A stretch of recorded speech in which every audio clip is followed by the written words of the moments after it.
ये पता चला कि प्राइम मिनिस्टर नरेंद्र मोदी की कोई साइड लाइन में meeting prime minister Shehbaz Sharif के साथ स्केड्यूल नहीं है। On the other hand president Vladimir Putin president ji के साथ हैं। तो क्या आपको लगता है इसका कारण ये है कि भारत सोचता है कि पाकिस्तान में प्राइम मिनिस्टर शहबाज शरीफ के साथ मिलकर क्या करना, असल फैसले तो कहीं और होते हैं, और जब तक माइंड सेट इस्टेब्लिशमेंट का यानी पाकिस्तान के इस्टेब्लिशमेंट का ना बदले तो मिलके क्या करना, आप इसको कैसे देखते हैं? Tahir sahab, before I come to Pakistan में ये समझा दूं कि चीन और रशिया से क्यों बात हो रही है। जाहिर सी बात है चाइना से इसलिए बात हो रही है क्योंकि चाइना से इतनी ट्रेड है, और अभी अभी जो PP-15 और गोगरा हॉट स्प्रिंग्स एरिया में डिसएंगेजमेंट हुई है, वो वन ऑफ द रीजंस, उसके कई सारे वजूहत हैं। इंडियन आर्मी वहां पे अड़ी रही, एक वजूहत ये भी है। दूसरी ये है कि ताइवान स्ट्रेट्स में बड़ा प्रेशर है चाइना के ऊपर, चाइना की इकोनॉमी तीसरा एक कारण है। लेकिन चौथा कारण ये भी है कि SCO समिट में दोनों की मीटिंग होनी थी, और दोनों की मीटिंग किस प्रकार से होती अगर ये अड़े रहते वहां पे, लड़ाई करते रहते। तो एक तो ये मामला है रशिया के साथ, इसलिए क्योंकि रशिया हमारा बहुत बड़ा ट्रेडिंग पार्टनर बन चुका है। और रशिया के साथ ये भी है कि साहब हमने ऑयल लिया है, S-400 लिया है, AK-203 ली है, गैस ले रहे हैं, उनसे कोल लेने की बात चल रही है। तो ये सब चीजें चल रही हैं। तो ये तो दो मुल्कों के साथ हो गई। मुझे कहीं ना कहीं ये लगता है कि जो पाकिस्तान के साथ ना बात करने का एक और जो बहुत बड़ा कारण है, बहुत बड़ी वजह है, वो ताहिर साहब ये भी है कि I think Pakistan has fallen of India's diplomatic radar. कहीं ना कहीं इंडिया में एक ऐसा तासुर, एक ऐसा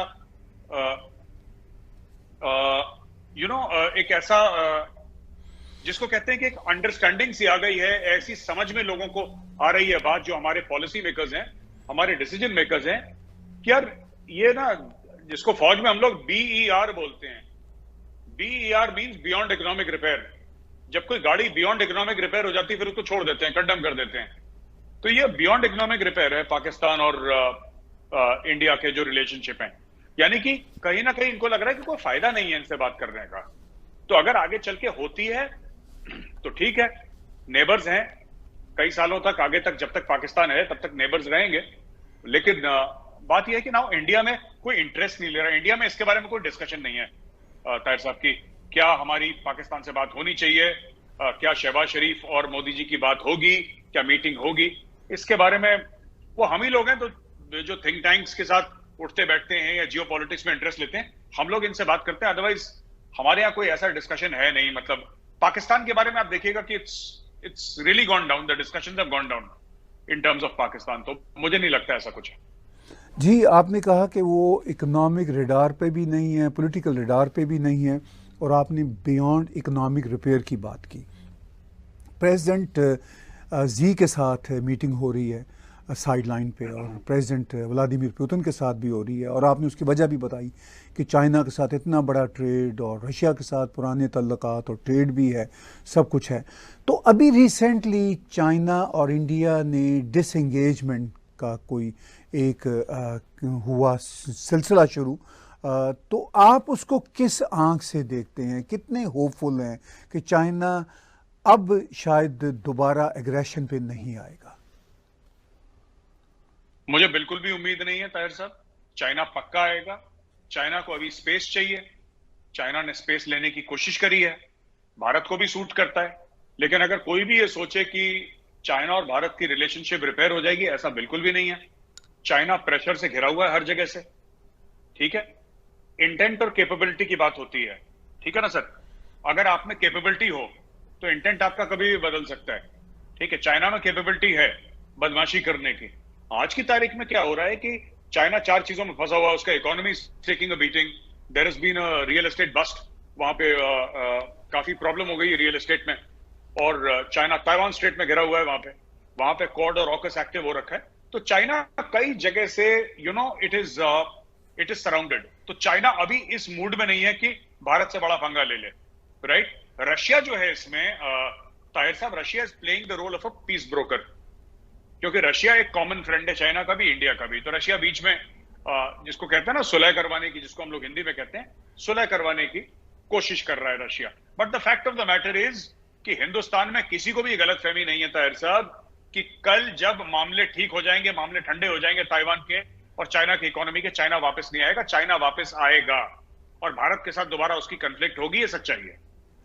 जी, लेकिन क्या आपको ऐसा नहीं लगता कि चाइना को इस वक्त पावरफुल होते भारत का एहसास हो रहा है कि भारत में जिस तरह वेपनरी मॉडर्नाइज हो रही है, जिस तरह भारत वर्ल्ड स्टेज पे परफॉर्म कर रहा है, जिस तरह भारत बड़े बड़े इत्तेहादों का हिस्सा है, क्वाड हो, I2 हो, U2 हो, तो चाइना को कहीं ये एहसास आपको लगता है कि आने वाले दिनों में या सालों में होगा कि भाई मैं बार बार वापस जाता हूं भारत से भिड़ने के लिए, तो भारत अब वो भारत नहीं रहा? तो क्या ये message prime minister Narendra Modi उनको डायरेक्टली या इनडायरेक्टली अपनी बातचीत में क्या देंगे?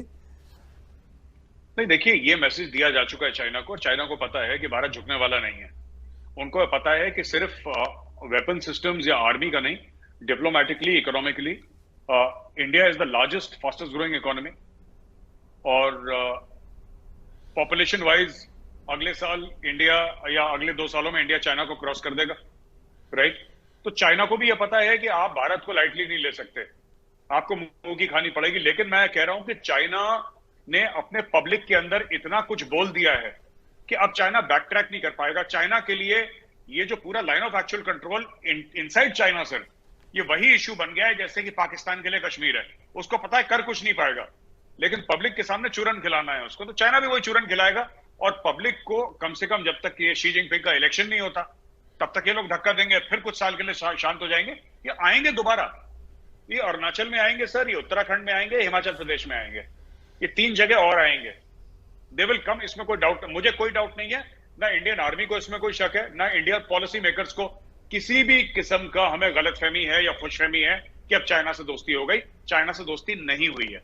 दोस्तों, पाकिस्तान की अर्थव्यवस्था काफी लंबे समय से किस हालात से गुजर रही है ये पूरी दुनिया जानती है। पाकिस्तानी आर्मी की आतंक पसंद नीति की वजह से वहां की सरकारें इस मामले में कुछ भी करने में सफल होती दिखाई नहीं दे रही। पाकिस्तानी वेबसाइट डॉन की एक खबर के मुताबिक बुधवार को पाकिस्तान के प्रधानमंत्री शहबाज शरीफ ने पाकिस्तान की अर्थव्यवस्था की निराशाजनक तस्वीर पेश की और यह अफसोस जताया कि मित्र देशों ने पाकिस्तान को एक ऐसे देश के रूप में देखना शुरू कर दिया है जो हमेशा पैसे मांगता है। वकीलों के एक सम्मेलन को संबोधित करते हुए पाकिस्तान के प्रधानमंत्री ने कहा कि आज जब हम किसी मित्र देश के पास जाते हैं या फोन करते हैं तो वो सोचते हैं कि हम उनके पास पैसे मांगने आए हैं। शहबाज शरीफ ने कहा कि बाढ़ से पहले ही देश की अर्थव्यवस्था चुनौतीपूर्ण स्थिति का सामना कर रही है। अब इसकी वजह से स्थिति और ज्यादा खतरनाक हो चुकी है और उन्होंने साथ ही ये भी कहा कि उन्होंने अप्रैल में जब सत्ता संभाली तो पाकिस्तान ऐसी स्थिति के कगार पर था जब वो अपने उधार की किश्त चुकाने में नाकाम रह सकता था। अब जिस तरह से बात हो रही है पाकिस्तान के प्रधानमंत्री शहबाज शरीफ और प्रधानमंत्री नरेंद्र मोदी की मुलाकात की, तो अभी तक ये सिर्फ अटकलें हैं और वैसे भी दोनों के बीच में कोई भी मुलाकात की जो बात है वो अभी तक शुरू नहीं हुई है। और मेजर साहब ने जैसा बताया कि क्यों भारत पाकिस्तान के साथ बात करे, इसकी कोई वजह है ही नहीं। जहां तक बात चीन और रशिया की है तो दोनों एक दूसरे के पार्टनर हैं, बिजनेस पार्टनर हैं और दोनों के साथ व्यापार होता है और इसीलिए दोनों की मुलाकातें होनी तय है। लेकिन पाकिस्तान चूंकि अपना जो व्यापार है भारत के साथ बंद कर चुका है सिर्फ और सिर्फ कश्मीर के चक्कर में, और उसके बाद भी जिस तरह से पाकिस्तान में हालात हैं उसको ये समझ नहीं आ रहा कि भारत उसके लिए कितना इम्पोर्टेंट है, ये पाकिस्तान को ऐसे हालात में भी समझ नहीं आ रहा। तो भारत की कोई मजबूरी नहीं है कि वो खुद आगे जाए और कदम बढ़ाए और पाकिस्तान से बातचीत करे, और बातचीत वैसे भी होनी नहीं चाहिए क्योंकि एक आतंकी देश के साथ बातचीत करने का कोई भी मतलब नहीं है।